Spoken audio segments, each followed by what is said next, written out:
ஒரு பாத்திரத்தில் ஒரு டம்ளர் இட்லி அரிசி, ஒரு டம்ளர் பச்சரிசி, ஒரு டம்ளர் கொள்ளு, அரை டம்ளர் உளுந்து, ஒரு ஸ்பூன் வெந்தயத்தையும் போட்டு நல்லா கலந்து விட்டு 2லேருந்து 3 தடவை தண்ணி ஊற்றி நல்லா அலசி எடுத்ததுக்கு அப்புறமா தேவையான அளவு தண்ணி விட்டு மூடி போட்டு 8 மணி நேரம் ஊற வச்சு எடுத்ததுக்கப்புறம் நல்லா ஊறி வந்ததை ஒரு மிக்ஸி ஜாருக்கு ட்ரான்ஸ்ஃபர் பண்ணி கொஞ்சமாக தண்ணி விட்டு தோசை மாவு பதத்துக்கு நல்லா நைஸாக இந்த மாதிரி அரைச்சி எடுத்துக்கலாம்.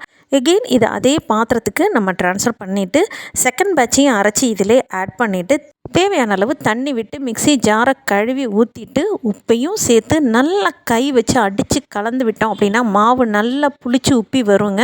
இப்போ நெக்ஸ்ட் டே பார்த்திங்க அப்படின்னா மாவு நல்லாவே உப்பி வந்திருக்குது. இதை நம்ம தோசை தவாவில் நல்லா நைஸாக மெலீஸாக ரோஸ்ட் மாதிரி வார்த்து எண்ணெய் விட்டு நல்லா சுட்டு எடுக்கலாம். பார்க்கும்போதே தெரியும் அருமையான கிறிஸ்பியான கொள்ளு தோசை தயார். கார சட்னியோட இதை பர்ஃபெக்டாக சர்வ் பண்ணிடலாம். வீடியோ பிடிச்சிருந்தால் like, share and subscribe. Thanks for வாட்சிங்.